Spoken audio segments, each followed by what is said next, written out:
Ya. Bueno, es la semana 7, una semana antes de los parciales. El tema que hemos estado viendo la semana pasada es resistencia, esta semana, ¿no? Resistencia al esfuerzo cortante. Hemos hecho explicación el día de ayer de la parte fundamental, los conceptos básicos y además de este ensayo, del ensayo del laboratorio 2, el ensayo de corte directo.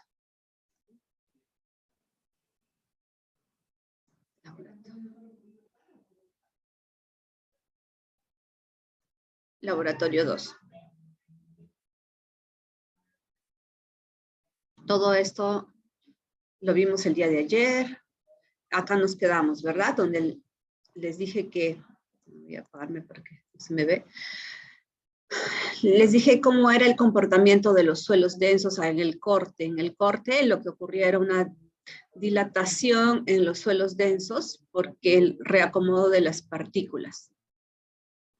Los suelos sueltos o blandos, más bien hay una contracción. Contracción.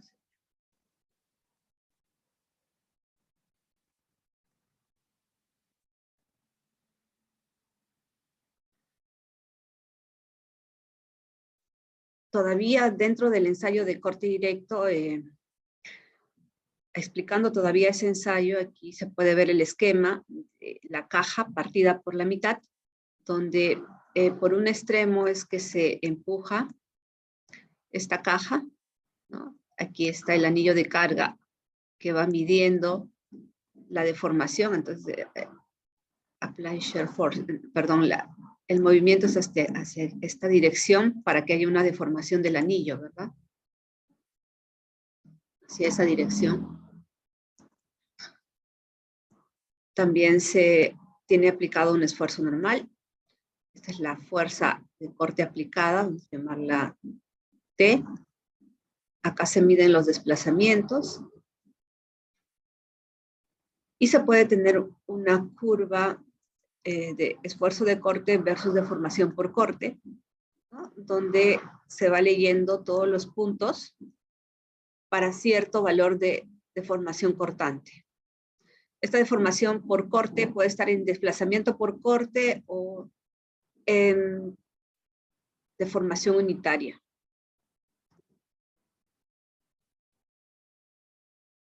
La curva puede salir como esta, donde no se observa un pico, o puede salir una curva con un pico. Esta misma es la misma curva de la diapositiva anterior. Esfuerzo de corte y acá deformación de corte. La curva puede ser de estos tres tipos, puede tener estas tres formas. La primera que se muestra allí es para un suelo denso. Acá está. Los suelos densos suelen mostrar un punto de falla donde se da la falla, su punto máximo, y luego decrece la resistencia y pues termina con una resistencia residual. Los suelos medianamente densos no muestran tan claramente el punto de falla, se dan un rango, y luego terminan siempre con una resistencia residual. Y los suelos sueltos no muestran ningún pico y solo muestran que se van deformando a medida que va avanzando el esfuerzo. Pero el esfuerzo hay un momento en el que ya no aumenta más, en ese momento se considera la falla. Bueno, eso coincide con el esfuerzo residual. Entonces, para un mismo tipo de suelo con diferentes densidades, denso, medianamente denso y suelto, se va a ver que todos tienden a un mismo valor de resistencia residual. Por este lado tendremos la resistencia crítica. La resistencia crítica es cuando se ha dado un ablandamiento en el caso de los suelos densos. Y comienza cuando ha caído, cuando termina la caída, se considera ahí el estado crítico. Y ya el estado residual, resistencia residual, se considera grandes deformaciones. Este gráfico También es importante porque nos permite ver la variación de la relación de vacíos con la deformación por corte. Y acá también hay 3 curvas, una para suelo suelto, otra es para suelo denso y este es para un espécimen con relación de vacíos crítico. Tanto los suelos sueltos como los suelos densos van a tender a una relación de vacíos crítico a grandes deformaciones. Es que veíamos que tanto los suelos densos como los suelos sueltos tienden a un mismo comportamiento a una gran deformación. Aquí también su relación de vacíos va a tender a un solo valor que es relación de vacíos crítico. Ahora, los suelos sueltos nos muestran que hay una pérdida de relación de vacíos con el corte. Pérdida de relación de vacíos está relacionado a una compresión, ¿verdad? Una consolidación. Sí, a una contracción del material. Veamos los suelos densos, analicemos los suelos densos. Los suelos densos muestran solo una pequeña parte, un pequeño tramo donde se da esa contracción y después existe esa dilatación, ¿no? Que es el aumento de la relación de vacíos. Esa es la etapa de la dilatación. Y al final tiende también a la relación de vacíos crítico. Este es el comportamiento diferenciado de lo que le pasa a la masa de la muestra. Los suelos densos, este comportamiento, los suelos sueltos tienen este comportamiento. Bueno, estas son gráficas que usualmente se reportan luego del ensayo de corte directo. A ver. La primera gráfica es la parecida a la anterior. Dice allí, en el eje vertical pueden tener tau, o si no, tau entre sigma. Y en el eje horizontal, gamma.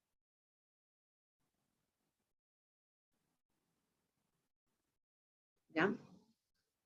Y la siguiente gráfica muestra la deformación volumétrica con respecto a la deformación por corte.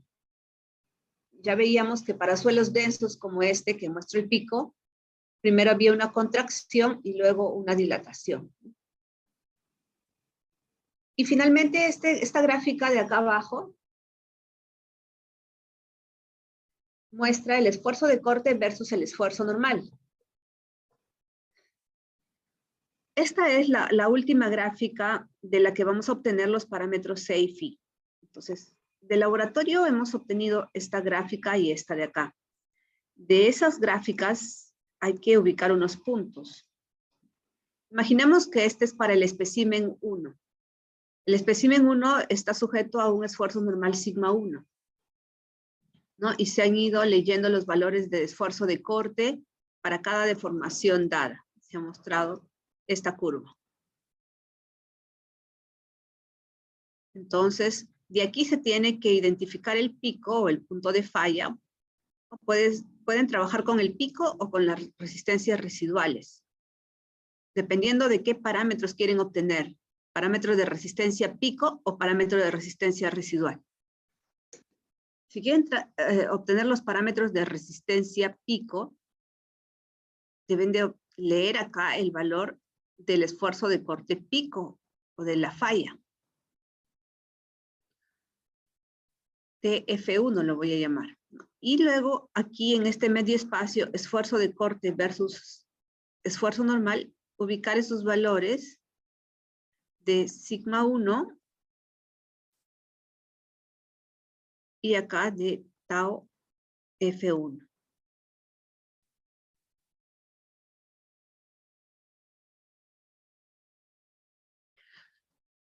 Pero esto es para un solo espécimen y cuando ustedes han hecho el ensayo de corte directo han visto que les han dicho que se hacen 3 especímenes.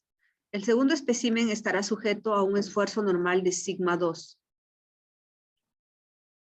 Luego de que se termina la etapa de la consolidación, se hace el corte y se leen estos valores que permiten dibujar esa curva. Entonces se identifica allí el punto máximo y se lee en el eje vertical. Tau F2. Y otra vez acá ubicamos un punto como sigma 2 tau F2.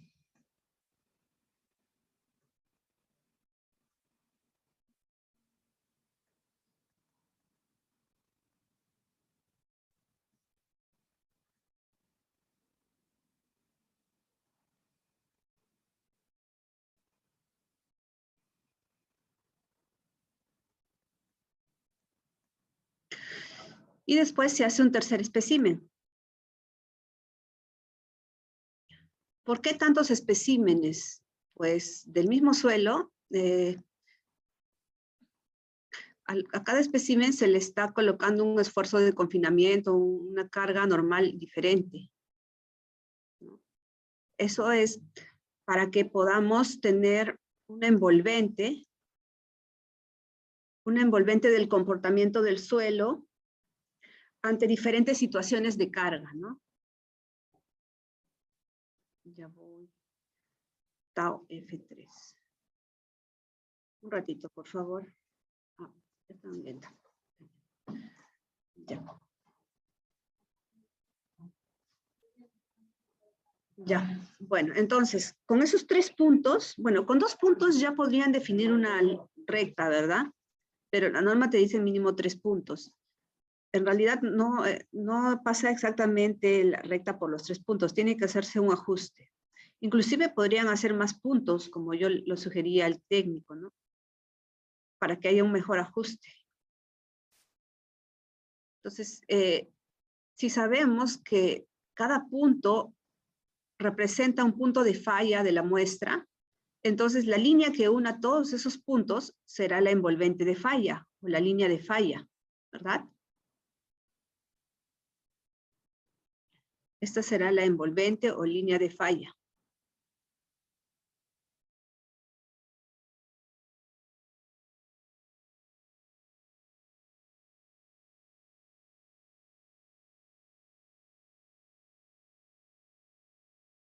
¿Ok? Y nosotros sabemos que la línea de falla o envolvente de falla tiene la ecuación tau igual a cohesión más, bueno, si es un suelo que tiene parte fina, ¿no? Cohesión más el esfuerzo normal multiplicado por la tangente del ángulo phi.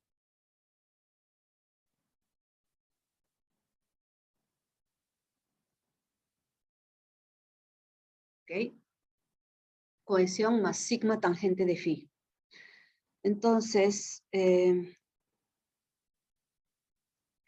si sabemos que C y phi son constantes, C y phi son constantes y tenemos aquí el gráfico tau versus sigma, entonces esa línea cortará en el eje vertical en el valor de C y estará inclinado con respecto al horizontal un valor de phi. ¿Ok? Y así, habiéndose trazado la línea, podríamos sacar esos valores de C y phi, que son los parámetros de resistencia al corte, que son los parámetros que tenemos que reportar del informe de laboratorio. ¿Sí? Entonces, con esta aplicación pueden desarrollar el informe de laboratorio 2. No sé si hay alguna pregunta. Ingeniero, disculpe, ¿podría repetir los otros 2 gráficos anteriores? Sí. Este primer gráfico es el primero que lo obtienen del ensayo, porque a ustedes se les va a dar, a ver, ¿cómo hacemos? Acá lo voy a dibujar, ¿sí? Esta es la muestra de suelo que está sujeta a un anillo de carga, ¿verdad? Con un dial acá. Se mide una deformación de la deformación lateral acá. Y acá una carga normal. Y se mide también su deformación. Entonces ustedes van a ir leyendo pues valores de la deformación del anillo, X, deformación del anillo.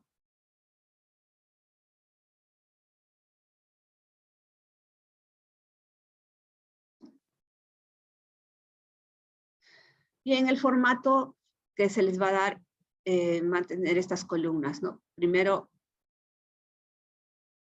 va a tener la columna de deformación por corte delta, ¿no? Acá le han puesto gamma, mejor le llamo gamma.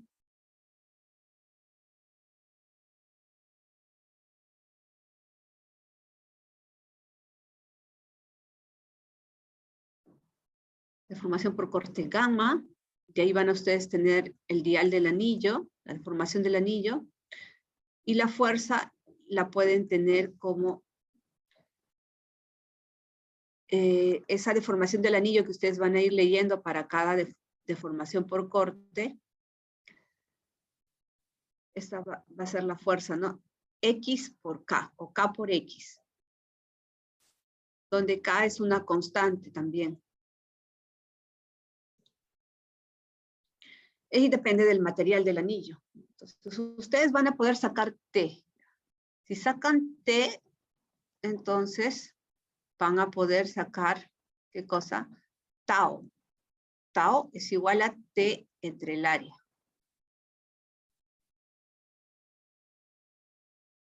¿Ok? Entonces van a poder dibujar esta columna tau versus esta columna de formación por corte. Y así van a tener la primera gráfica. Esto para un espécimen, luego para el segundo espécimen y luego para el tercer espécimen. Luego la gráfica de la derecha, pues ahí tienen que calcular la deformación volumétrica, ¿no? Como la deformación solamente es en el eje, en el sentido vertical, la deformación volumétrica equivale a la deformación vertical. Esto equivale a la deformación vertical E sub Z.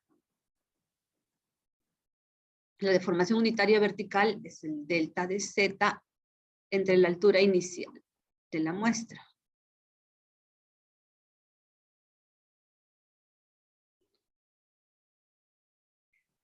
¿Ok?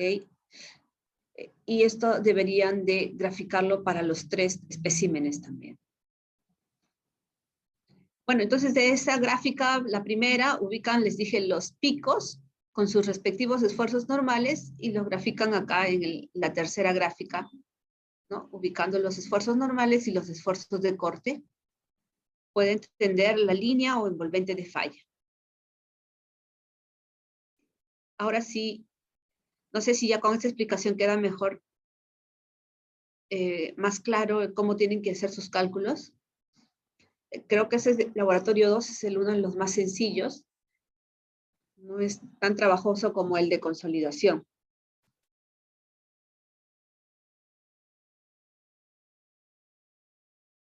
Sí, ingeniero, todo claro. Muy bien. Vamos a continuar entonces. ¿No? Este es un reporte también de una manera que lo presenta un laboratorio. Aquí han cambiado el orden. Primero está la deformación vertical versus la deformación tangencial. Después está el esfuerzo de corte versus la deformación tangencial, o sea, ese gamma.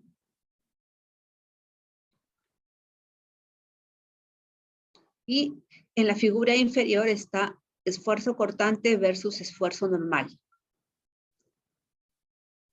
¿no? Y ahí se han ubicado los 3 puntos, que son los picos de esta curva, este y este. Y aquí y aquí. Y se ha trazado y se han obtenido los parámetros de SAFE que aquí se reportan. Como este ensayo de corte directo es en condición drenada, el SAFE hallado es un SAFE efectivo. Ya, con esto. Acá hay fotografías del ensayo de corte directo in situ o a gran escala. En el mismo área de estudio se talla una muestra, se hace una excavación, se talla la muestra, se coloca encima el equipo de corte directo a gran escala, que tiene también su segunda mitad partida, y a través de gatas hidráulicas se van colocando esfuerzos normales y después se irán colocando esfuerzos laterales. Creo que por acá está ese sensor.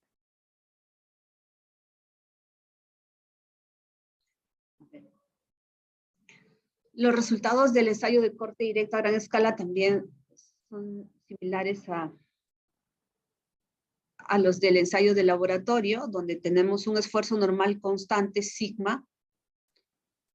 Aquí, este es para el primer espécimen. En rojito está el esfuerzo normal es de 0.5, dice.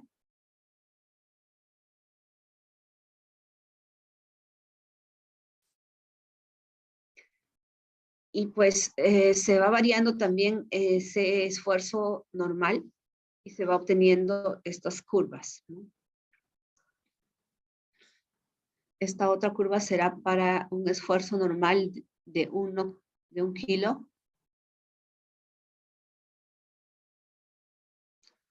Un kilo. Y esta curva será para un esfuerzo normal de 1.5 kilos.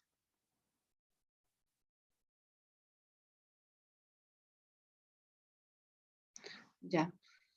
Se ubican esos puntos máximos y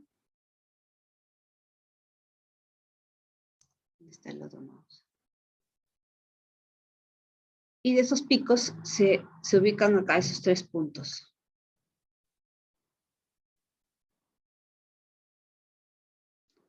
Aquí está el otro. Se hace el ajuste y se obtienen los valores de C y phi efectivo. Ahí están los resultados. Está saliendo un ángulo de fricción de casi 40 grados. Es el valor típico para la grava de Lima. Este de aquí es un torcómetro, que es un aparato de bolsillo. En la siguiente figura, acá está. Bueno, acá hubiera sido más interesante si poníamos algo a escala, ¿no? Esto tiene el diámetro suficiente como para que una mano pueda cubrirlo. Es un aparato pequeño que sirve para hallar la resistencia al corte, pero aproximada, ¿no? Es un aparato que se puede llevar a campo y rápidamente, sin esperar a hacer un ensayo de corte o de compresión simple, hallar preliminarmente la resistencia al corte. ¿Cómo? Pues se le da vueltas con la mano en la parte superior y esto se va a incrustar en la parte inferior.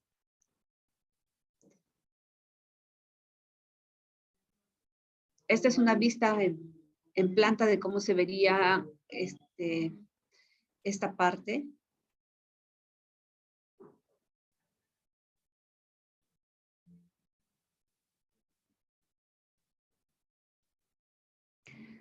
En la parte superior, mientras uno le va dando el torque, aquí va midiendo la máxima resistencia, ¿no? Entonces se va a quedar en la máxima resistencia que haya llegado.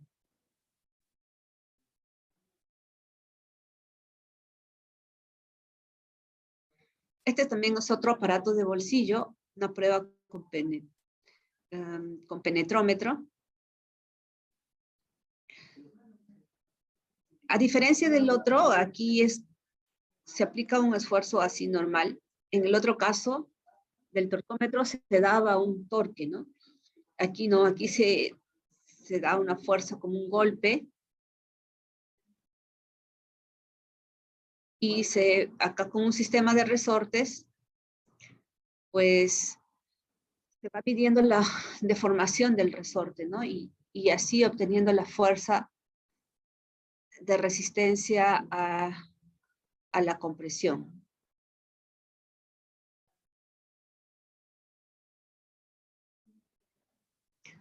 Ahora sí vamos a entrar al ensayo de laboratorio 3.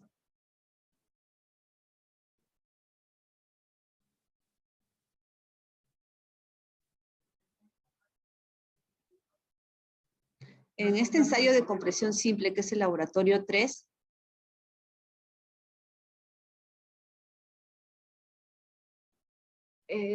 ya lo hemos hecho en el laboratorio. El aparato se parece a ese que mide la resistencia a la compresión de las probetas de concreto, ¿no? Se parece mucho. Este es el equipo antiguo, el que también tienen allá en el laboratorio de mecánica de suelos de la facultad, con el anillo de carga, el dial que controla la deformación del anillo. Acá un medidor de desplazamiento. A ver, permítanme.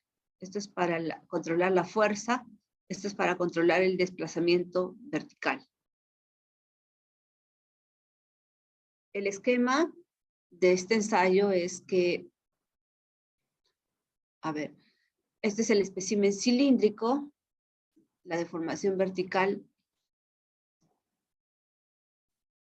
Esta es una fuerza de compresión axial. Una fuerza de compresión axial. Y acá se puede tener los estados de esfuerzo a los que va a llegar el espécimen. En todo momento la fuerza que se coloca es una fuerza axial. No hay fuerzas laterales que se les coloque. El espécimen está libre lateralmente. Entonces sigma sub 3 es 0. Bueno, primeramente, ¿por qué se llaman sigma sub 1 y sigma sub 3? ¿Por qué son reconocidos como esfuerzos principales? ¿Alguien recuerda cuándo un esfuerzo se volvía como principal? Cuando los esfuerzos cortantes eran cero. Exactamente, ¿no? Eso quiere decir, bueno, no quiere decir eso, eso es lo que se espera aquí, ¿no? Que el espécimen está libre en sus lados, entonces necesariamente tiene que tener un esfuerzo de corte 0. El aire no genera un esfuerzo de corte. El esfuerzo de corte es 0 y en estas caras también el esfuerzo de corte es 0.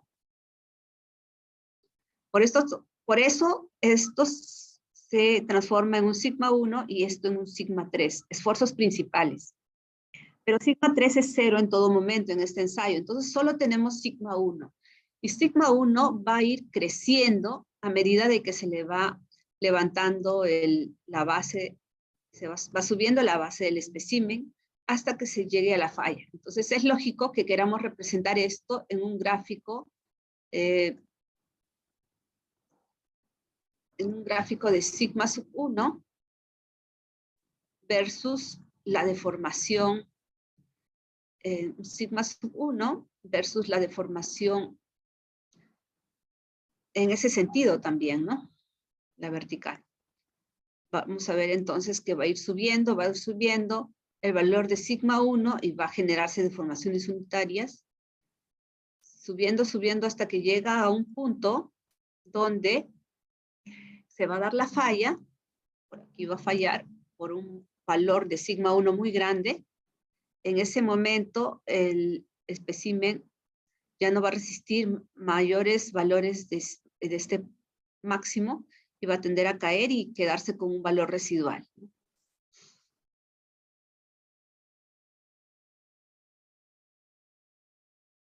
A este punto máximo del esfuerzo se le llama esfuerzo sigma 1 en la falla.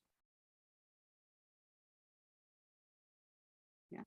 Y es importante que tengan este dato o este resultado a la mano porque servirá para hacer otros trazos más en el informe de compresión simple. Vamos a ver si en la próxima diapositiva se encuentra. En la próxima diapositiva tenemos los valores de sigma 1 versus deformación unitaria axial. Como les dije, ese punto máximo es el sigma 1F. Entonces, sigma 1, ¿qué cosa es? P entre área. P es la fuerza normal aplicada, ¿no? Que podemos hallarlo de manera similar que en el corte directo. Esa fuerza P será la deformación del anillo X por una constante de elasticidad. K por X. X es la deformación del anillo y K es la constante elástica del anillo. Así se hallará P, que es la fuerza. Pero P hay que dividirlo entre el área. El área, hay que tener cuidado aquí porque el área va cambiando. Vean acá, el elemento se va acortando y va ganando mayor ancho, ¿no? Mayor ancho. Entonces, en todo momento que mida yo la deformación, el área va a tener que ir cambiando, el área transversal aquí. Esta área va a ir cambiando porque se va a ir ensanchando la muestra. Esta área entonces tiene que ser un área corregida. El área corregida que va cambiando a cada momento dependiendo de la deformación delta de H. ¿Cómo se puede hallar el área corregida?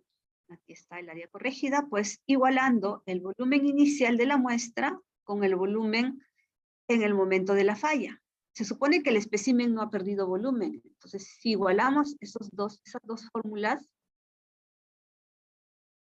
vamos a tener el valor de el área corregida. ¿Okay? Y teniendo el valor de área corregida, pues lo reemplazamos en este cálculo y tenemos los valores de sigma 1 corregidos.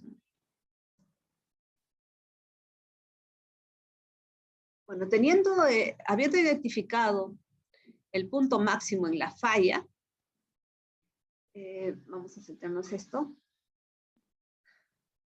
Habiendo identificado el punto máximo en la falla, que para este caso sería el sigma 1F. Para este otro, el punto de la falla será donde ya casi el esfuerzo no aumenta.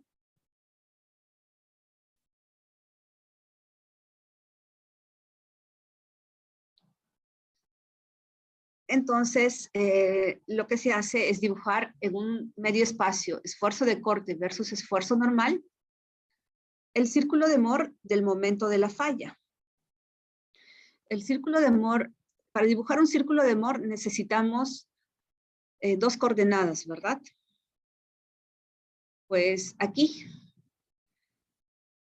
en este elemento donde es que está siendo ensayado, tenemos la coordenada en el eje vertical, sigma 1 en la falla, coma 0, porque el esfuerzo de corte es 0. Y para este plano lateral, lo que tenemos es sigma 3, que es 0, y el esfuerzo de corte, que también es 0, 0,0. Entonces, con esas dos coordenadas, 0,0 y sigma sub 1F, 0, puedo dibujar el círculo de Mohr aquí. Está. 0,0, este es el valor de sigma 3, y el valor de sigma 1 es sigma 1 en la falla era igual a el P entre el área corregida, ¿no?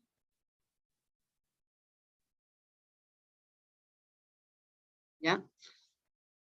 Entonces, si tenemos esos dos puntos, sigma 3 y sigma 1, estamos viendo primero que nada que este círculo está coincidiendo con el origen de coordenadas, ¿no?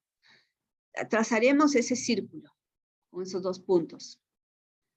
El radio de ese círculo será Q sub U medios, ¿no? Donde Q sub U es una notación para la resistencia a la compresión no confinada. Resistencia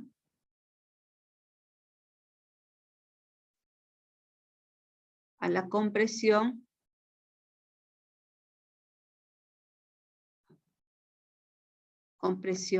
resistencia a la compresión máxima o la compresión no confinada.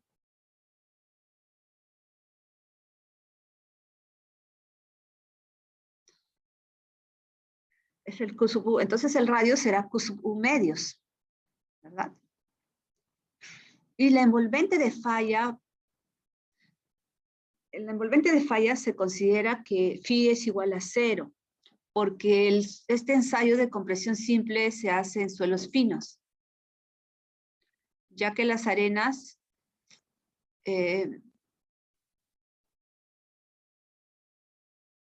las arenas aportaban, los suelos granulares aportaban un valor de phi, pero acá, como este ensayo se hace solamente en suelos finos, entonces phi es igual a 0, entonces la ecuación de la resistencia al corte tiene solo una componente, que es la cohesión.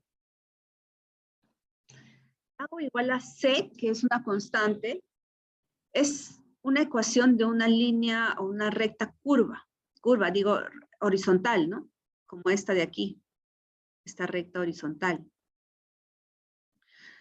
Y como este círculo representa el estado de fuerzas en la falla, entonces necesariamente este círculo debe haber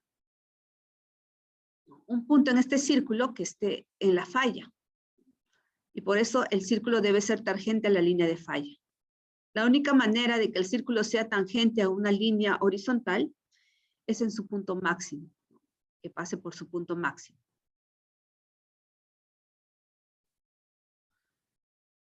Bueno, a esa cohesión, tau igual a la cohesión, se le conoce como cohesión no drenada y con el subíndice U, cohesión no drenada porque el ensayo se hace en la condición no drenada. Si recuerdan este ensayo que han visto en el laboratorio, se hacía con una velocidad tal que, como era un suelo fino, no se permitía el drenaje, ¿no? No se iba a dar, por lo menos, en el tiempo en el que se estaba haciendo el ensayo. Entonces, el resultado que se iba a obtener es una cohesión no drenada.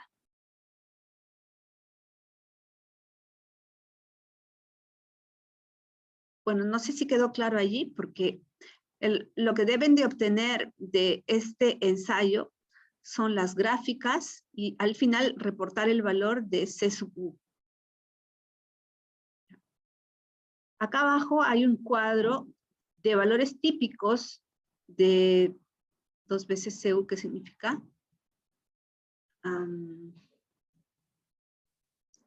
De valores de resistencia a la compresión, sigma sub U igual a 2 veces CU. Esta es la resistencia a la compresión no confinada, ¿no? Este es el Q sub U.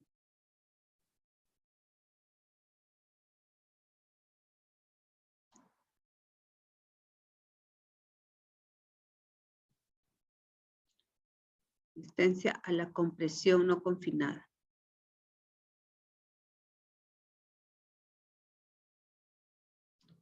Resistencia a la compresión.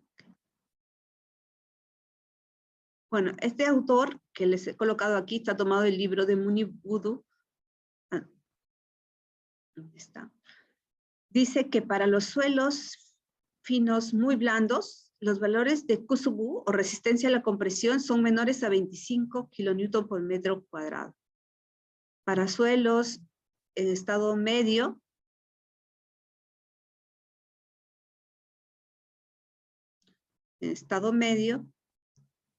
más bien, el rango de valores de Q sub U, resistencia a la compresión no confinada, es de 50 a 100 kilopascales. Y para un suelo ya duro, el valor de la resistencia a la compresión no confinada tiende a ser mayor de 400 kilopascales. ¿Ya? No sé si hay alguna pregunta hasta aquí. Esto es lo que tienen que reportar para el laboratorio 3.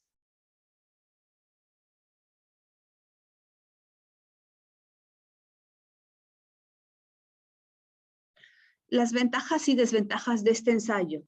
Las ventajas es de que es rápido y barato, como lo han visto en el laboratorio.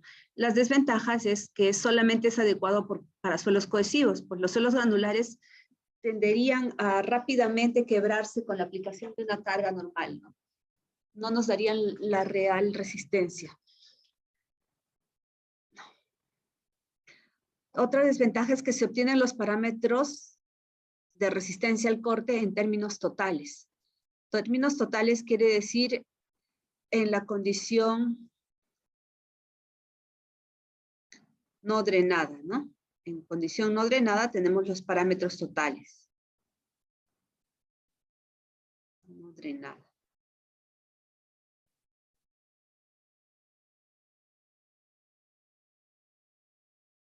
¿Ok?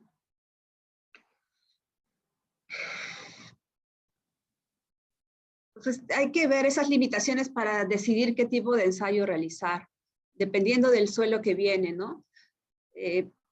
Ustedes por lo menos, si no se van a dedicar a la geotecnia, por lo menos deben de tener conciencia de que una arena no se puede realizar este ensayo de compresión no confinada. Que para las arenas sería más adecuado el corte directo u otro ensayo, que es el laboratorio 4 que vamos a ver. Tampoco las gravas se podrían hacer aquí en este ensayo, imagínense colocar una grava en este equipo tan pequeñito. Hay limitaciones también en cuanto al tamaño de la partícula. Inclusive también para el corte directo hay limitaciones de acuerdo al tamaño de la partícula, ya que el contenedor es muy pequeño, ¿no? En la norma STM dice cuánto es esa limitación. Si no me equivoco, es 1/6 del lado más pequeño de la caja.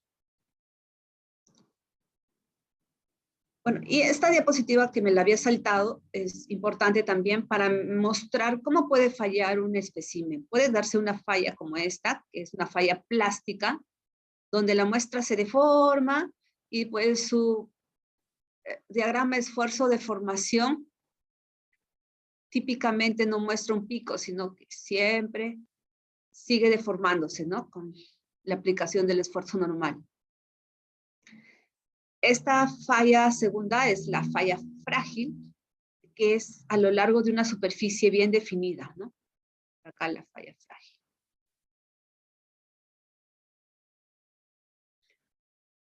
Y las curvas típicas esfuerzos de formación de los materiales frágiles muestran un pico y luego cae. Y ese tercer espécimen es uno que tiene una falla mixta entre plástica y frágil. Aquí sí, pues será este espécimen tendrá un comportamiento medio, ¿no? Algo como este.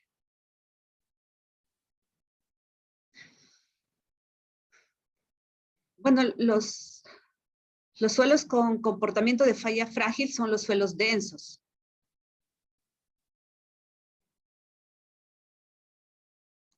Los suelos con comportamiento de falla plástica son finalmente los suelos cohesivos, suelos finos.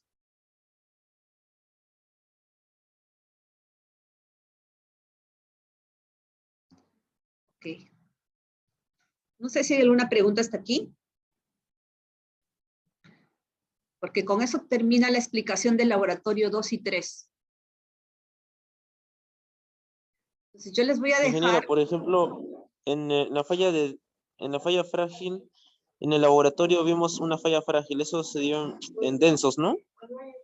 Sí, un suelo denso compacto, ¿no? Sí. Sí. Sí, exactamente, ¿no? Un suelo, así sea fino, puede tener una falla frágil, dependiendo de su densidad, de su plasticidad. Hay arcillas muy plásticas que se deforman y se ven ese empanzamiento. Hay otros que se muestra rápidamente el plano de falla. Y otros que tienen ese comportamiento mixto. ¿Ok?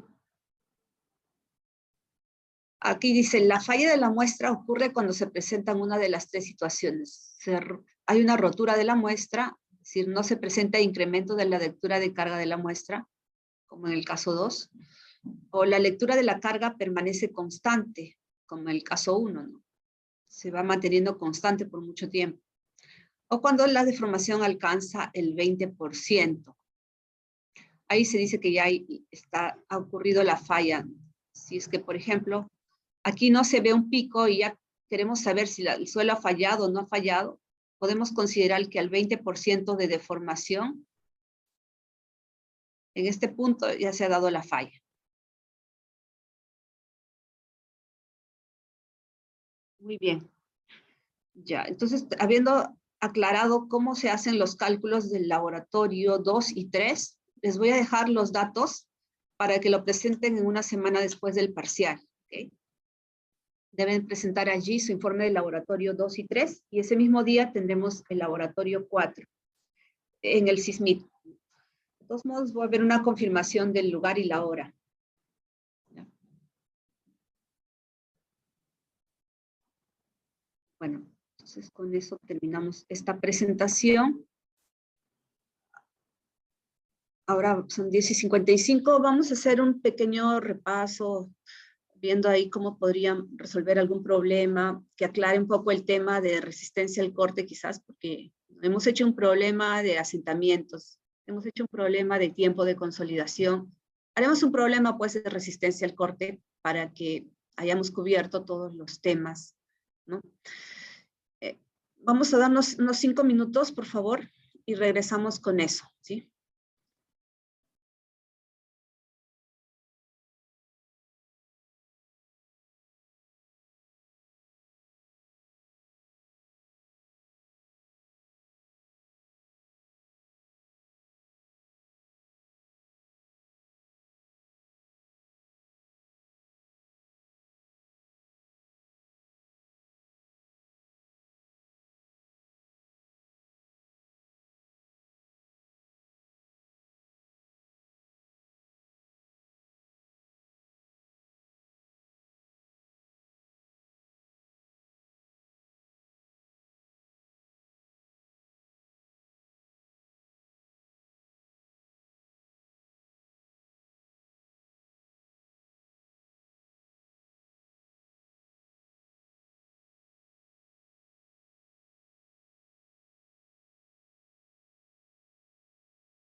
Ok, acá estoy de regreso. Estamos de regreso. Como les dije, vamos a resolver un problema de resistencia al corte. Este problema es un problema bastante largo, pero bastante completo también. Entonces, sí nos va a tomar el tiempito y voy a necesitar de su ayuda. Vamos a hacerlo juntos. Ya, a ver, voy a entonces aplicar más grande.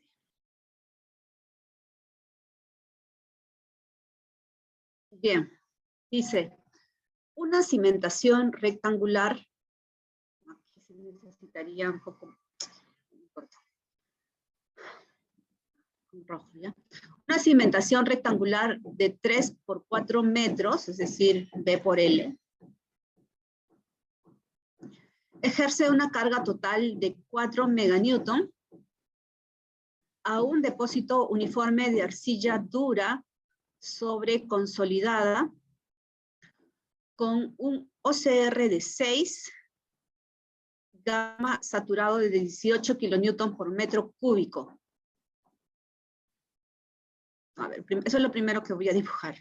La cimentación rectangular en el depósito uniforme de arcilla dura sobre consolidada. La superficie del terreno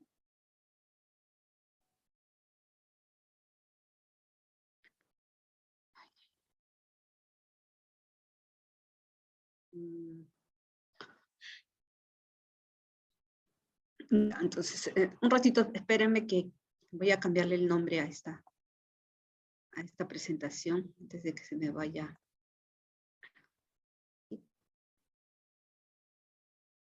Sí.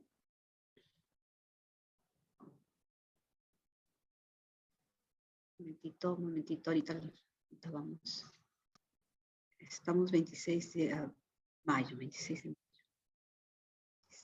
mayo 2022. Ya, ¿no? Entonces, ¿esto qué es?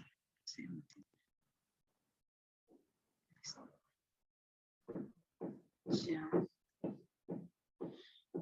Entonces, esto. Un minuto.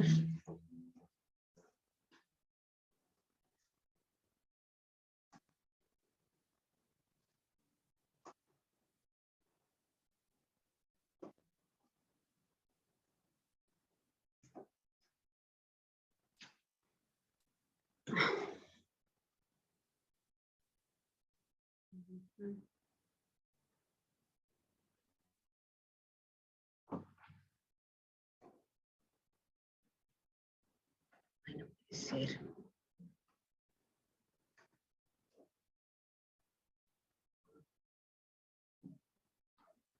Que está sin conexión. Qué pesado.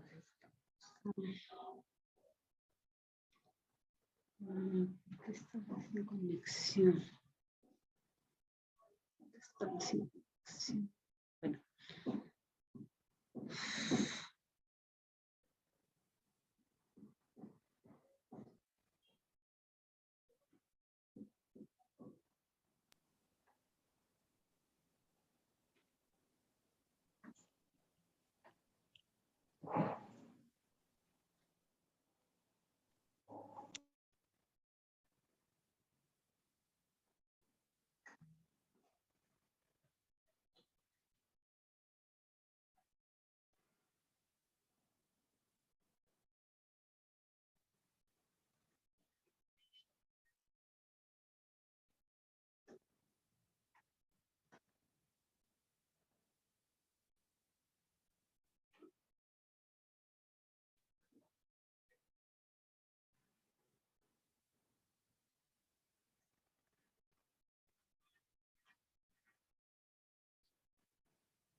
Bueno, regresamos aquí entonces. Regresamos al problema. El problema decía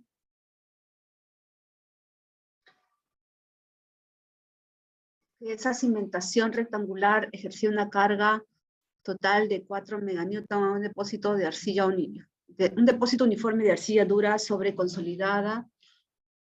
El nivel freático está a 1 metro debajo de la superficie del terreno. Y a 1 metro.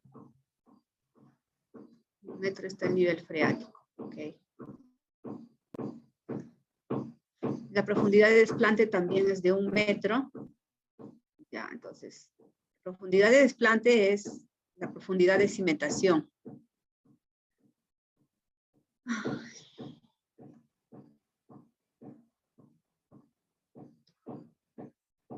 ¿Ya? La profundidad de desplante es la profundidad de cimentación, entonces es también a 1 metro, está coincidiendo con el nivel freático. El ancho es de 3 por 4 metros, ¿no?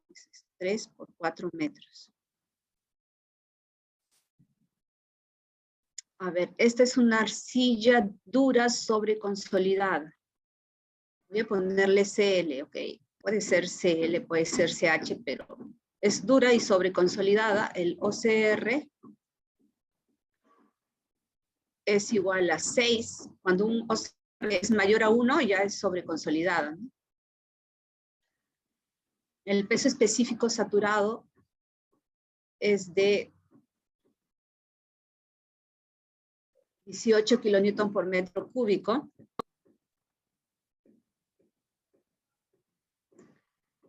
18 kilonewton por metro cúbico.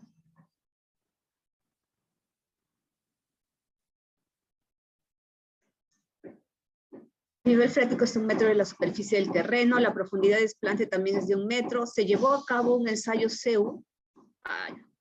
Ese ensayo CEU es un ensayo del laboratorio 4. Ya, imaginemos que se ha hecho un ensayo de corte directo, un ensayo de compresión simple, ¿ok? A una muestra tomada a la profundidad de 5 metros debajo del centro de la cimentación. De aquí a 5 metros,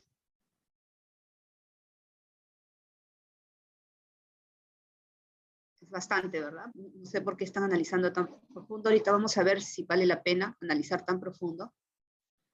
Bueno, según este problema dice que se ha llevado la muestra de aquí al laboratorio.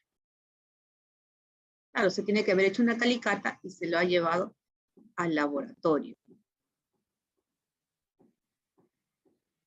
¿Recuerdan ustedes el bulbo de esfuerzos?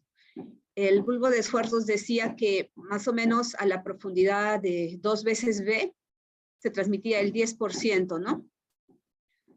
Si el ancho B es de 3 metros, 2 por 3, 6 metros debajo, hasta 6 metros por debajo, es donde se transmite el 10% de la carga en la superficie. Entonces, todavía estos 5 metros están dentro de esa profundidad de 2 veces B. Entonces, por ahí quizás se puede justificar haber tomado la muestra tan profunda, ¿no?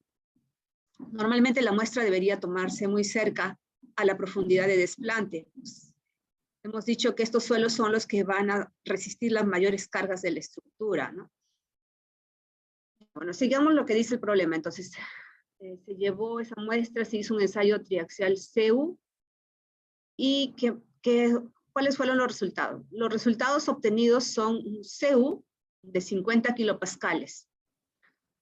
¿Recuerdan ustedes que el CEU, he dicho yo en el laboratorio 3, que es la cohesión no drenada? Lo que se obtiene del laboratorio 3, el CEU, la cohesión no drenada, es de 50 kilopascales. También se puede sacar con el laboratorio 4, que todavía no se ha visto. Pero imaginemos que se ha hecho con el laboratorio 3. Y que con el laboratorio 2 se ha hallado Φ', que es el ángulo de fricción efectivo, y Φ' C sub S, que es el ángulo de fricción crítico, que es igual al residual, ¿no? Entonces, aquí el problema lo tendría que cambiar y decir que con un ensayo de compresión no confinada y con un ensayo de corte directo se han obtenido estos resultados. 28 grados. Y Φ crítico efectivo es de 24 grados. Entonces, seguramente, como es una arcilla dura, su comportamiento, esfuerzo de formación debe presentar un pico y luego reducirse. Por eso es que el ángulo de fricción para este punto pico es de 28 grados y para este punto crítico es menor, es de 24 grados. Ahora viene la pregunta. Determinar si el suelo alcanzará el estado de falla para condiciones de carga a corto y largo plazo. Asumir que el suelo sobre el nivel freático está saturado. Asumir que el suelo está saturado quiere decir que el peso específico de aquí también va a ser de 18 kilonewton por metro cúbico. Generalmente eso se dice para no tener que llevar una muestra de suelo de aquí de la parte superficial al laboratorio, entonces se asume el mismo peso específico que la parte de abajo. No hay mucho error en eso en realidad. Generalmente los pesos específicos húmedos están en el orden de 17, 18, 19. Entonces aquí dice que asuman que es el mismo valor de 18, que es el peso específico saturado de la arcilla. Ya, entonces me dicen que con la carga de 4 meganewton, esta es la carga, voy a llamar P, igual a 4 meganewton,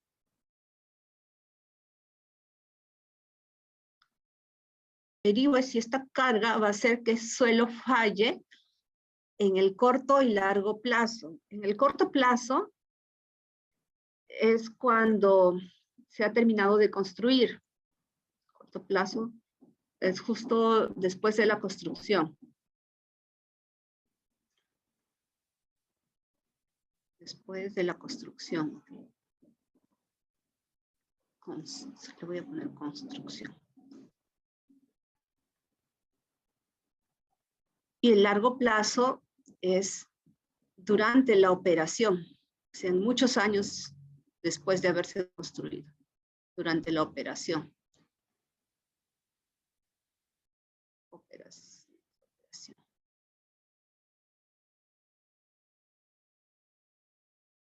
¿Ya? A ver, entonces, ¿cómo puedo saber eso? ¿Qué otros datos me dan? Vamos a ver, asumir que el suelo sobre el nivel freático está saturado. Para el cálculo del esfuerzo efectivo en la dirección horizontal, usar esta ecuación que está en función del esfuerzo efectivo vertical por K sub 0, donde K sub 0 es este valor entre paréntesis.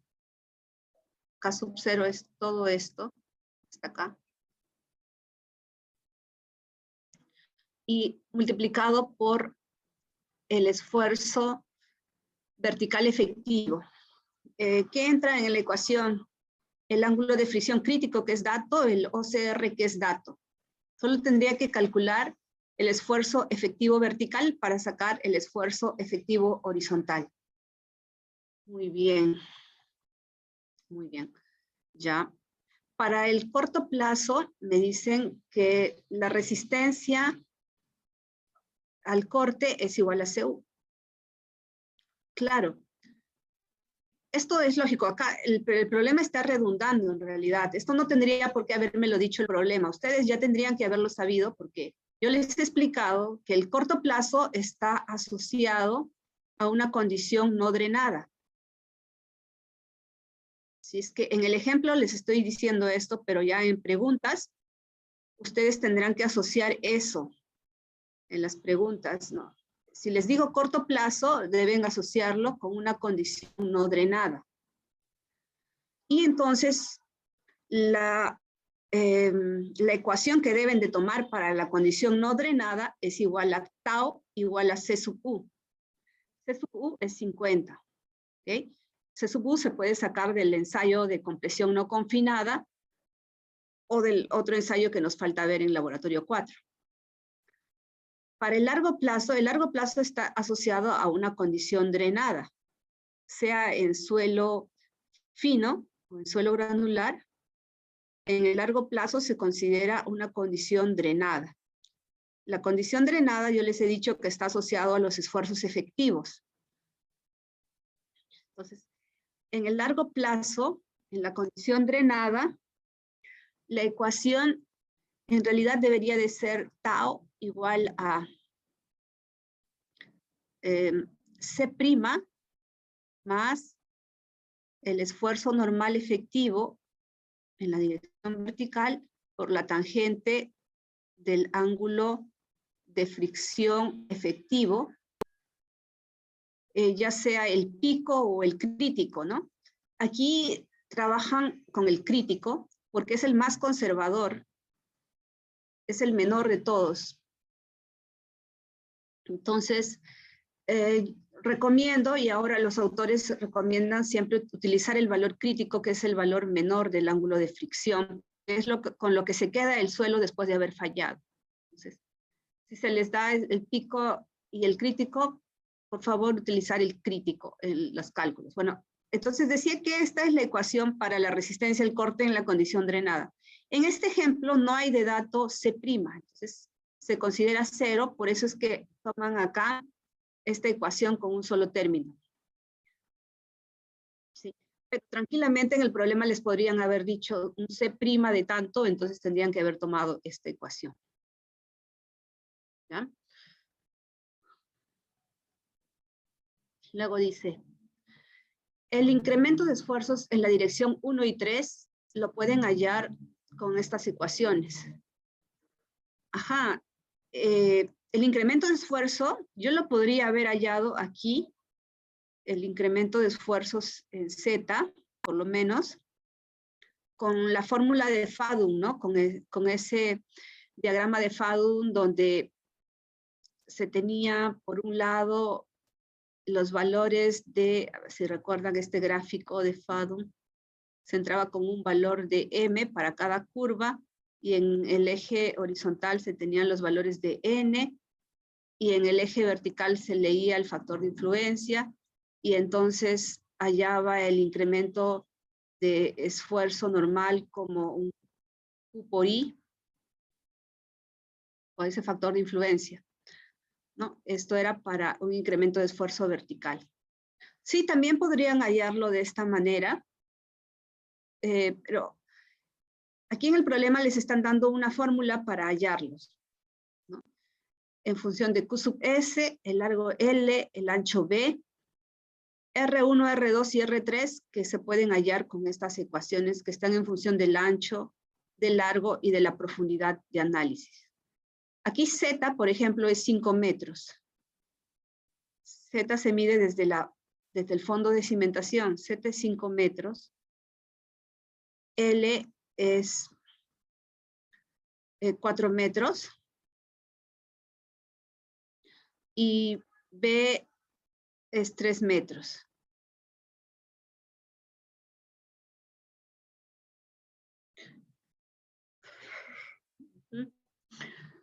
Entonces, y Q es el esfuerzo en la cimentación, que Q sería igual a los 4 meganewton entre el área que es 3 por 4 metros cuadrados. 3 por 4 metros cuadrados.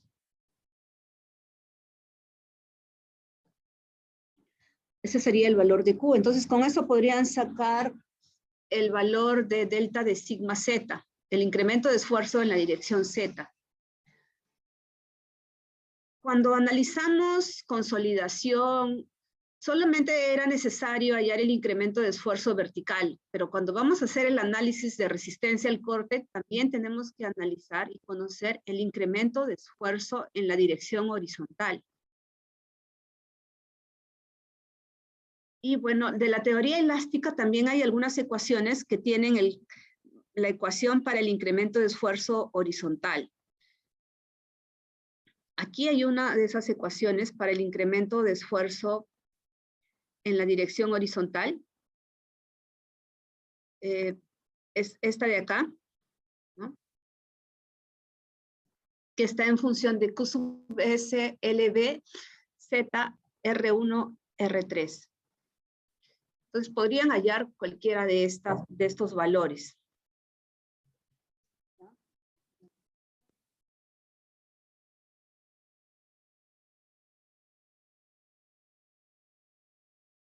Este ejemplo está resuelto en el libro de Munibudu.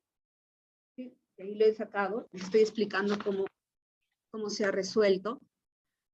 Entonces, allí ya se ha calculado el incremento de esfuerzo a los 5 metros de profundidad. ¿Sí? Esto entonces lo vamos a resumir así, como el incremento de esfuerzo en Z, según el libro, dice que esto les debe de salir 71.1 kilopascales.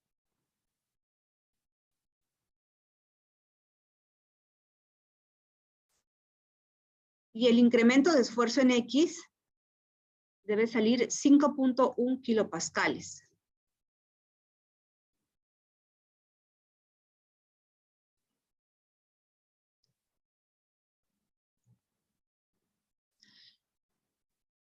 ¿Ok?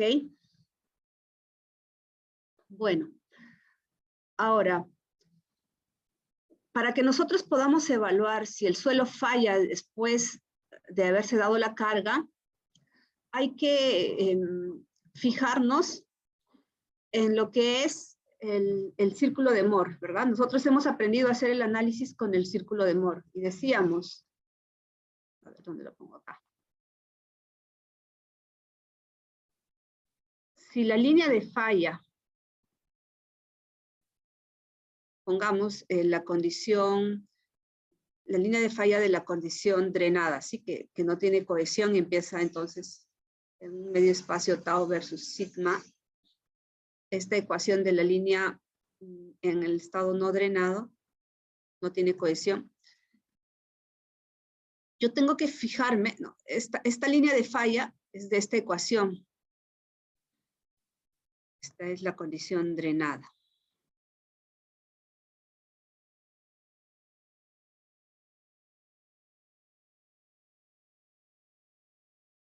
Esta línea de falla yo la puedo definir, yo sé que es tau igual a el esfuerzo normal, que tengo que hallar el esfuerzo normal.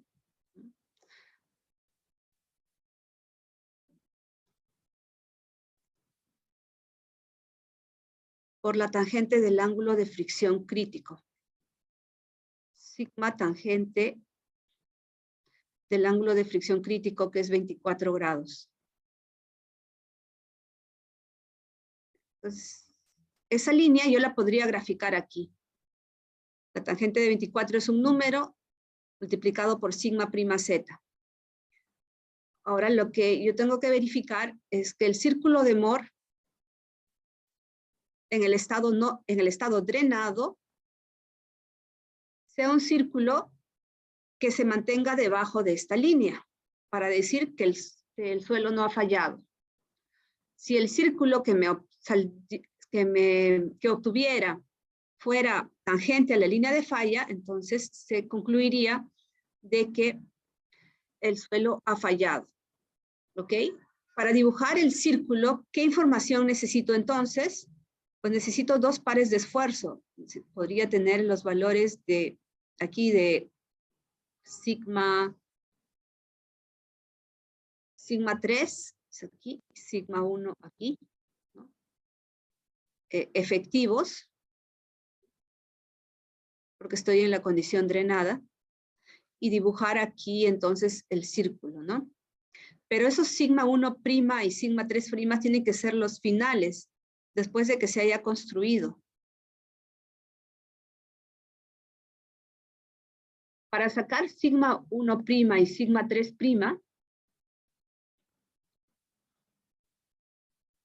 para sacar sigma 1', que vendría a ser el esfuerzo vertical, sigma 1' final, no sería otra cosa más que sigma z final después de la aplicación de la carga. Eso sería igual al esfuerzo total en Z menos la presión de poros, ¿verdad?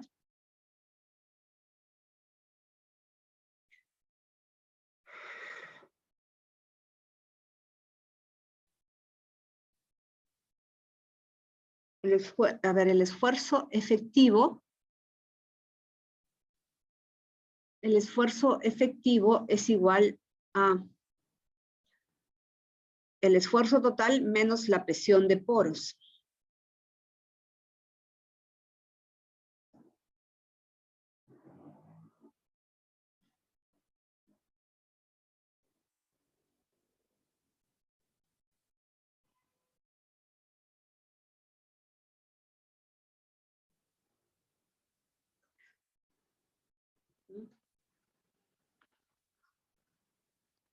Deme un minuto a ver para acá recordar cómo hacer el cálculo acá, un ratito.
Ya, entonces, a ver, ya me acordé un poco aquí cómo es. El esfuerzo efectivo vertical es igual al esfuerzo total menos la presión de poros, pero este de aquí es el esfuerzo efectivo,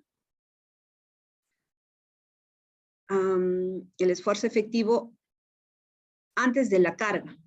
Cuando se da la carga hay que sumarle el incremento de esfuerzo. Cuando se coloca la carga hay que sumarle aquí el incremento de esfuerzo en Z. ¿Ya? Así es entonces, para callar el valor de sigma 1' F. O sigma Z. Ya, parece un poco confuso, ¿verdad? Pero tiene lógica todo esto que les estoy diciendo. El esfuerzo vertical efectivo es igual al esfuerzo total menos la presión de poros. Y como estoy queriéndolo dibujar en las condiciones después de la carga, tengo que aumentarle el incremento de esfuerzo. Voy a ir calculando cada cosa. El esfuerzo total, por ejemplo, esto sí es fácil, a los 5 metros de profundidad, pues tendría que calcular primero el peso específico del estrato sin nivel freático, que sería 18, peso específico 18 kilonewton por metro cúbico, por el espesor de 1 metro. Las unidades son homogéneas, por eso no las estoy colocando acá, pero siempre hay que tener cuidado con eso. Luego hay que sumar el espesor hasta el punto de análisis, que es el elemento, ¿no? 5 metros por el peso específico. Como estoy hallando esfuerzo total, pongo acá el peso específico saturado por los 5 metros. ¿No? Al final es 18 por 6, ¿no?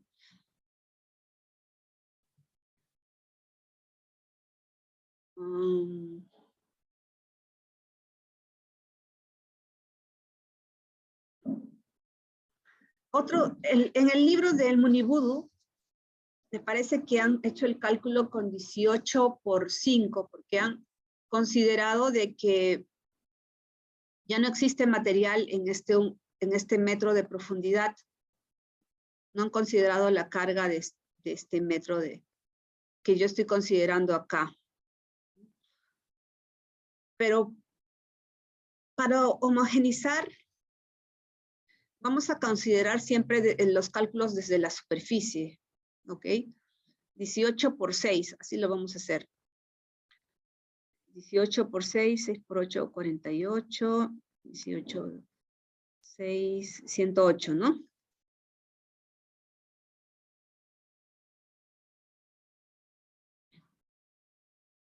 Profesora, pero entonces el cálculo correcto se debe hacer desde la superficie siempre. Sí, siempre hay que hacerlo desde la superficie, porque es, de todos modos acá va a haber un relleno, ¿no? En la cimentación, entonces algo de carga se debería de considerar. Esa es mi criterio, mi opinión, cómo deberíamos hacer el cálculo. No solamente con los 5 metros por debajo, ¿no? Es toda la carga que hay por encima del elemento. Entonces, ahí tengo el esfuerzo total, sigma Z. Ahora la presión de poros. La presión de poros es el peso específico del agua, 9.81 kilonewton por metro cúbico, multiplicado por los 5 metros.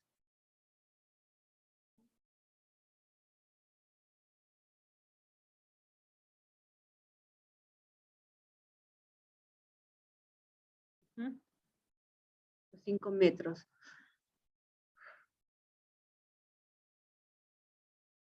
Ya.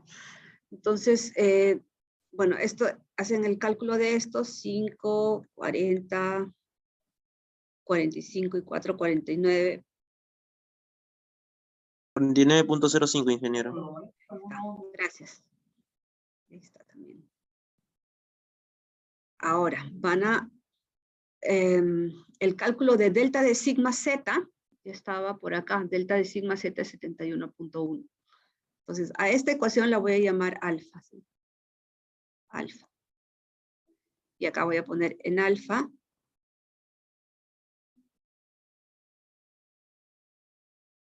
Vamos a reemplazar los valores y hallar el valor de sigma 1 prima final, lo que es igual al sigma prima Z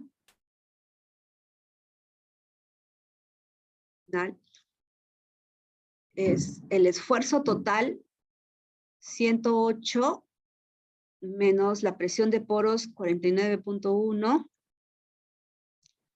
108 menos 49.1 y más el incremento de esfuerzo en Z, que es 71.1.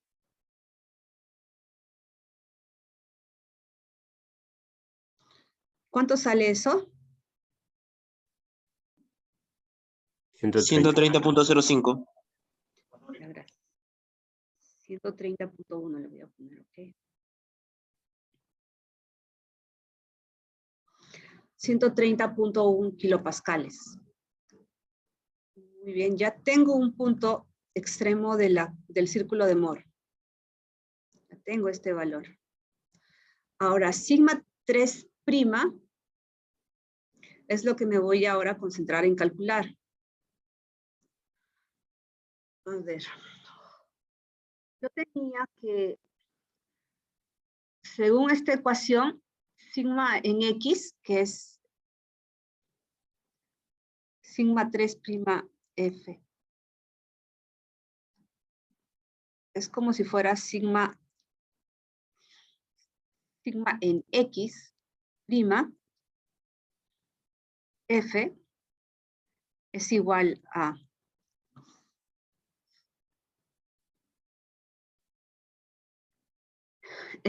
esta ecuación que está acá, sigma prima X, la voy a poner acá, sigma prima X, que esta sería la inicial, sin la carga, más el incremento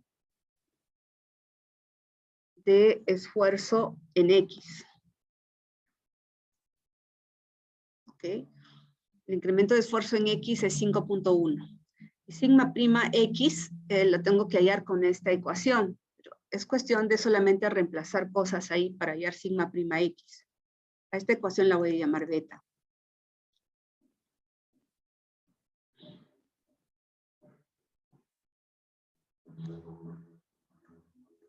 Sigma prima X Dice que es 1 menos el seno del ángulo de fricción crítico, que es 24 grados. 1 menos seno de 24. Ay, caray. Escribir. Multiplicado por el OCR, que es 6. Y esto elevado a 0.5 de la raíz. Y eso multiplicado por el esfuerzo efectivo en Z, pero el inicial, ¿no? Sigma prima Z. Sigma prima Z tendría que ser el inicial es 108 menos 49.1.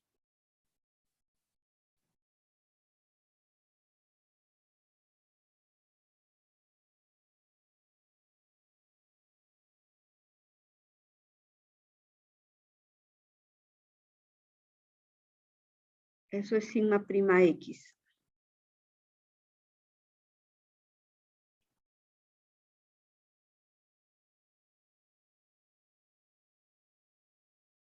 A ver si me ayudan a calcularlo.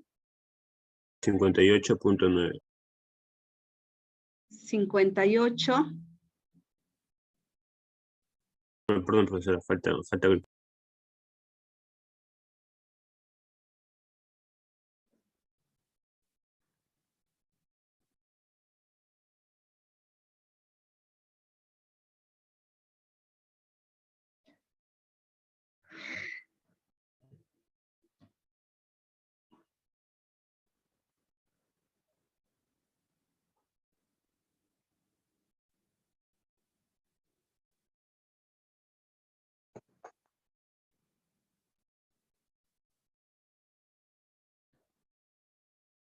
Ingeniera, me sale 513.55.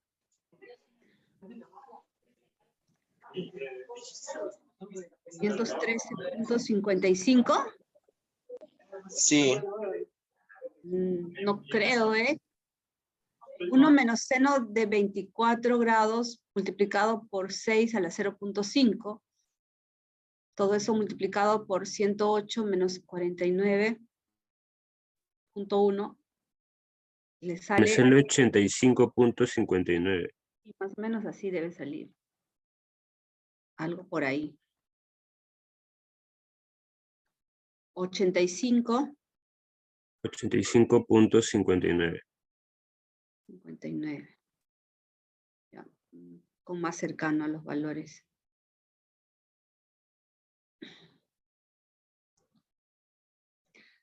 Bueno, entonces ya tienes sigma prima X, que es el inicial. Hay que sumarle el delta de sigma X, que es 5.1. Y aquí pueden sacar ya el valor de sigma 3 prima, ¿no? Entonces acá podrían poner... voy a continuar por acá, ¿sí? Por acá en este extremo. En beta, sigma 3, sigma prima 3F es igual a 85.59 o 85.6 más 5.1.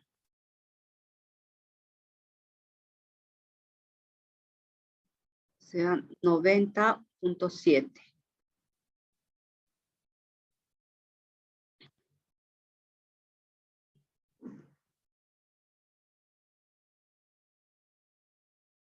¿Ok? Ya tienen entonces estos dos extremos del círculo. Estos dos valores y estos dos extremos del círculo. Uno es 90 y el otro es más o menos 130. Pueden dibujar el círculo y pueden decirme si es tangente o no a la línea de falla.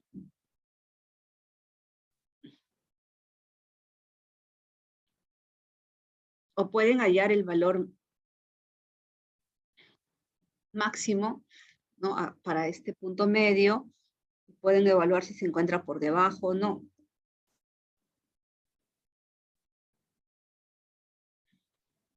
Entonces ustedes me dirán, ¿se encuentra por debajo ese círculo o se encuentra tangente a la línea de falla?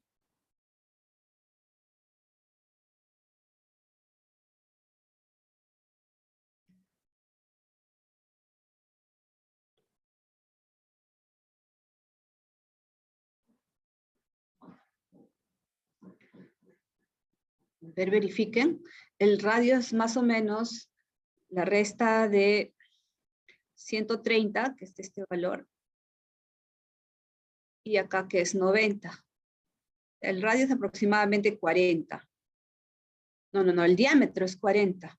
El radio es 20. ¿No? Para ese valor intermedio, que es aproximadamente 110, pues podrían reemplazar eso en este valor de sigma y hallar un valor de tau y ver si es mayor que 20, que debe ser aquí el valor correspondiente al punto máximo. Entonces ahí, a ver, me dicen si está por debajo o es tangente a la línea.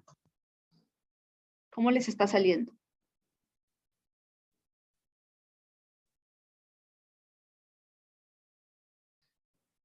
Reemplacen, si no acá, pues 110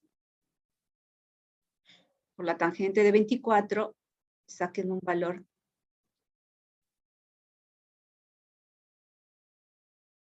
Si tienen alguna otra manera de comprobarlo, ¿no? También es válida. La mejor es, por supuesto, la manera gráfica, pero si no, pueden hacer estos cálculos como los estoy haciendo. Comparar estos dos valores de tau en la falla y tau máximo para el círculo de Moore. Bueno, según el texto no hay falla. No sé ustedes si han podido corroborar esos, ¿no? Sería bueno que lo puedan corroborar, hacer esos cálculos o dibujar. Dice según el texto que no hay falla en la condición drenada.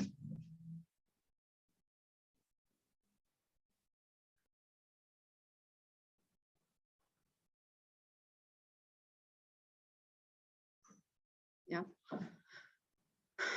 Ahora, no sé si alguien ha hecho algún cálculo de esto.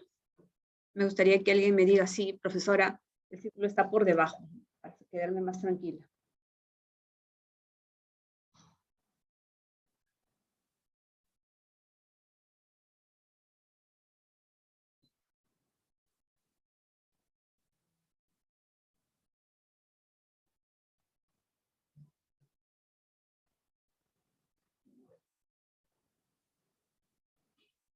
No son tangentes, ingeniero.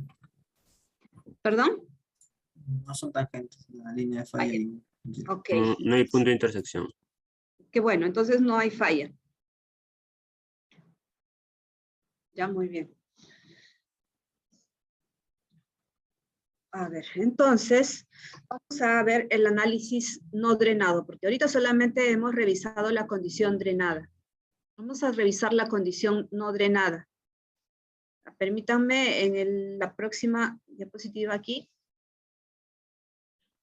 Ahí se están repitiendo las ecuaciones. Aquí analizar la condición no drenada. Quizás debí empezar con esta, que es la más sencilla, la no drenada. La no drenada. ¿Por qué es la más sencilla? Porque su envolvente de falla es una línea horizontal.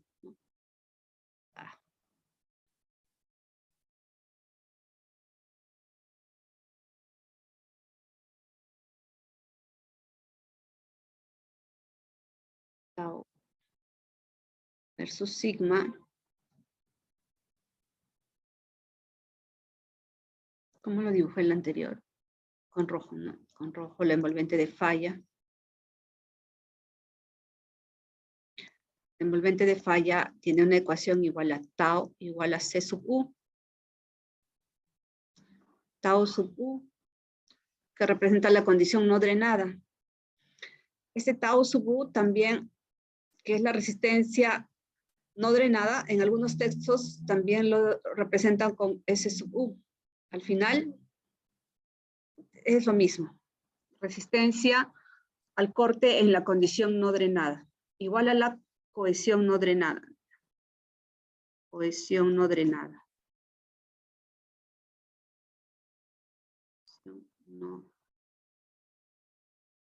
Profesora, eso se cumple solo para suelos finos, ¿no? Sí, solo para suelos finos.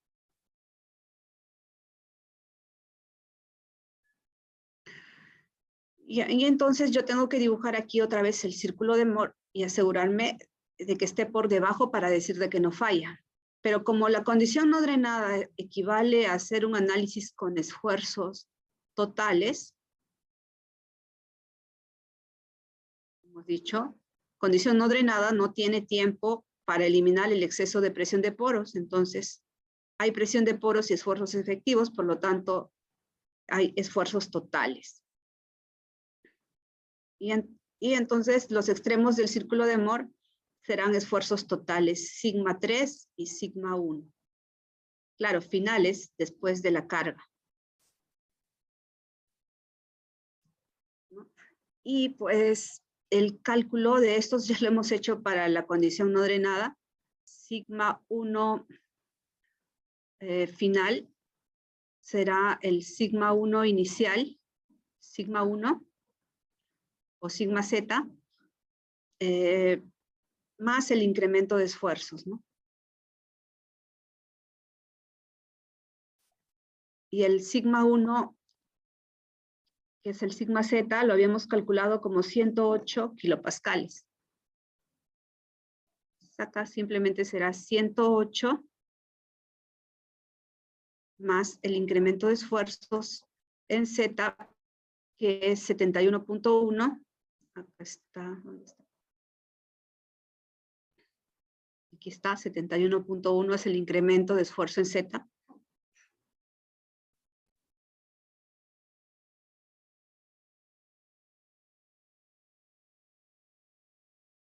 Y eso es 179.1.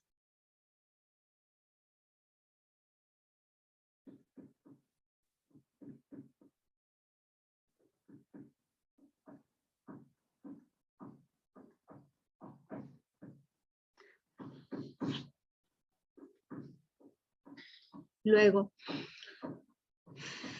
el esfuerzo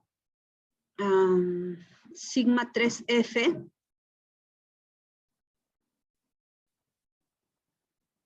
sigma 3F tendrá que ser igual al, a ver, sigma 3, he calculado el sigma 3 aquí en algún momento, el sigma 3 total. No, todo lo he calculado con efectivos, ¿no? O sea, el sigma X total no lo he calculado. Pues el sigma X, el sigma 3 final será igual al sigma 3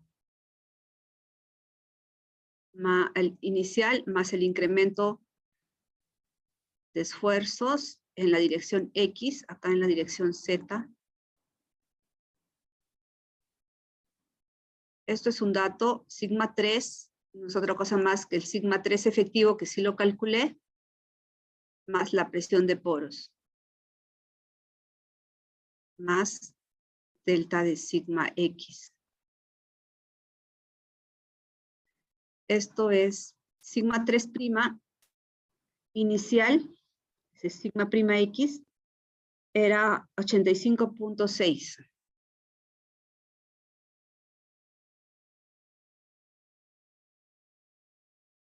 La presión de poros es la misma en la dirección X y Z. La presión de poros es la misma en todas las direcciones. La presión de poros es 49.1.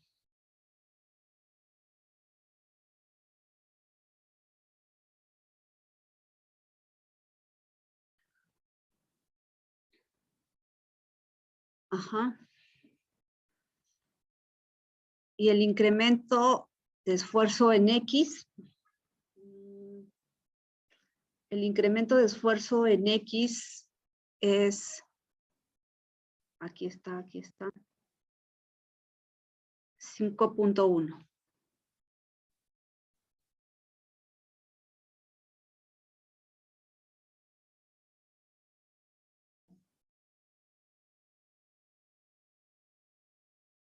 Ya, de aquí, ¿cuánto sale toda esa suma?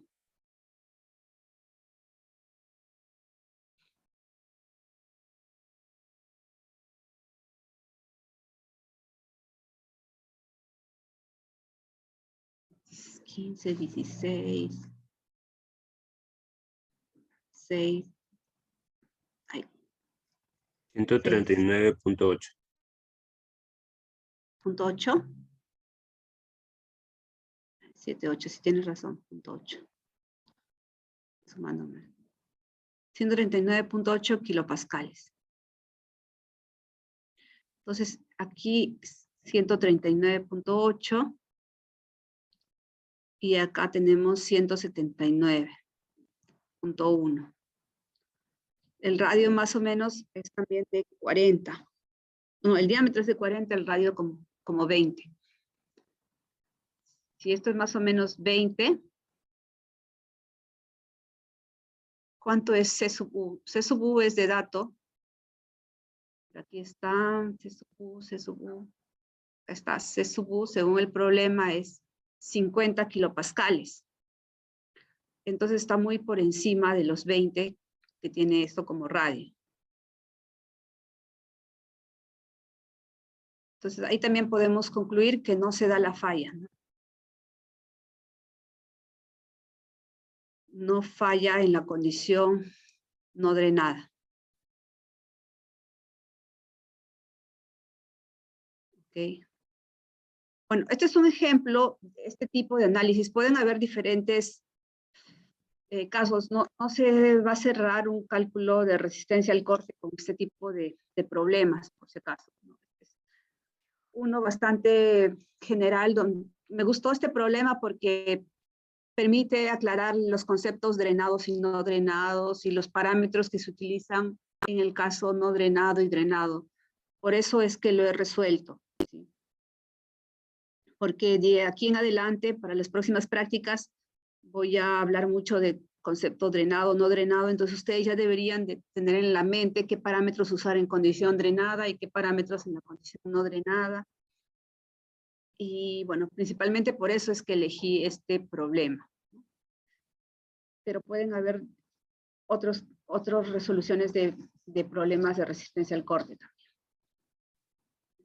Así es que practiquen, por favor.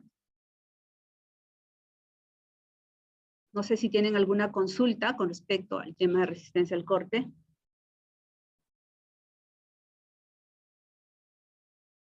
todo caso, voy a llamar lista antes de que se nos pase la hora.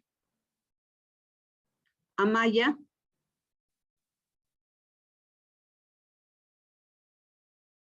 No está Anco. No está Briceño. Presente, ingeniero. Gracias. Cáceres. Presente, profesora. Bien. Carvajal. Presente, profesor. Gracias. Castañeda. Presente, ingeniero. Gracias. Chulán. Presente, ingeniera. Buenas tardes. Buenas tardes. De la Cruz. Presente, ingeniero. Gracias. Flores Anco. Presente, ingeniera. Buenos días. Buenos días. Guerrero Carvajal. Presente, profesora, buenos días. Buenos días. Guaracha Quispe. Presente, ingeniero, buenos días. Buenos días. Jurado Uscuchagua. Presente, ingeniero, buenos días. Buenos días. Lengua Landeo. Presente, ingeniero, buenos días. Buenos días. López García. López García. Mendoza Chávez. Presente, profesora, buenos días. Buenos días. Padilla Centurión. Pastor Llanos. Presente, profesora. Gracias. Pintado Saavedra. Pintado presente. Gracias. Pomalía Chirinos. Presente, ingeniero. Gracias. Porras Paredes. Presente, ingeniero. Gracias. Quiñones Vázquez. Presente, profesora Quiñones. Gracias. Quispe Chávez. Presente, ingeniero.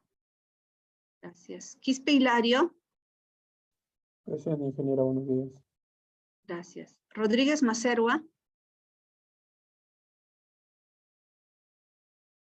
Alguien me ha escrito. Román. Rodríguez Macerua no está. Rojas Baldoceda. Presente, profesora. Gracias. Román es la que me ha escrito. Santos Centeno.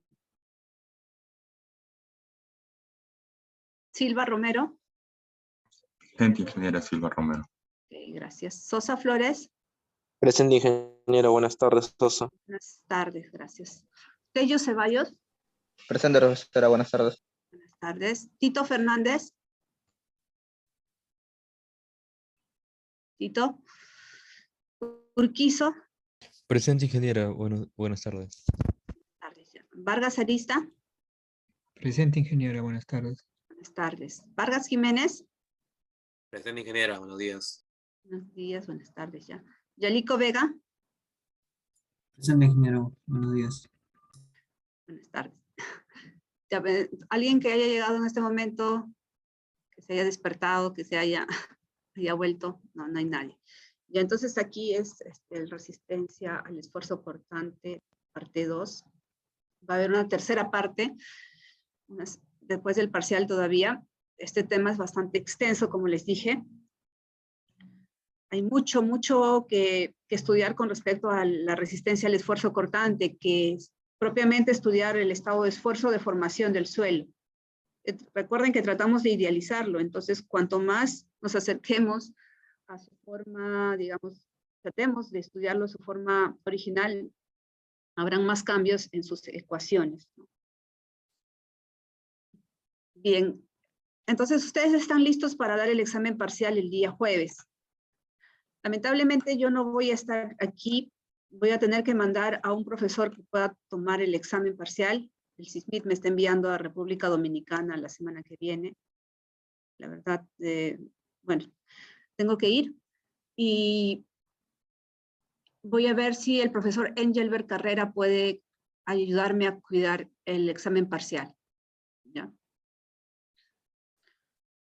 Profesora, en este examen parcial vendrá lo que hizo hoy, por ejemplo. Sí, hasta resistencia al esfuerzo cortante. Sí. Llévame, me dice. Ni siquiera voy a tener tiempo de conocer el país, creo. Me van a tener ahí nada más. Pero bueno, ya. Ingeniera, no se olvide subir, por favor, el PPT a la Sí, voy a virtual. subir el PPT ahora, ¿ya? Entonces ahora antes de que me olvide lo subo. Y recuerden que voy a subir también los datos del laboratorio 2 y 3 para que una semana después del parcial lo puedan presentar. ¿Okay? Ingeniera, ¿se podrían usar formularios en el parcial? Eso les defino con el delegado, ¿ya? Voy a preparar, dejar todo preparado y voy a ver si es necesario que ustedes tengan formularios o si yo puedo darle los formularios. Ok, ingeniero. Ya, ok. ¿Alguna otra pregunta? Ingeniera, disculpe, ¿hasta qué tema vendría el parcial? ¿Hasta lo que hemos hecho Hasta lo que ahora? hemos hecho hoy. Sí, hasta lo que hemos hecho hoy. Ok.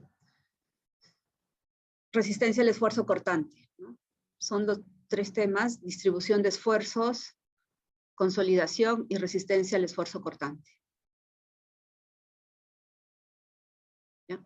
La resistencia al esfuerzo cortante es grande solamente hasta lo que hemos hecho el día de hoy. Bueno, ya nos vamos, entonces nos vemos. Que les vaya bien. Chao. Ok, vamos. Voy a considerarlo. Ya les defino. Adiós.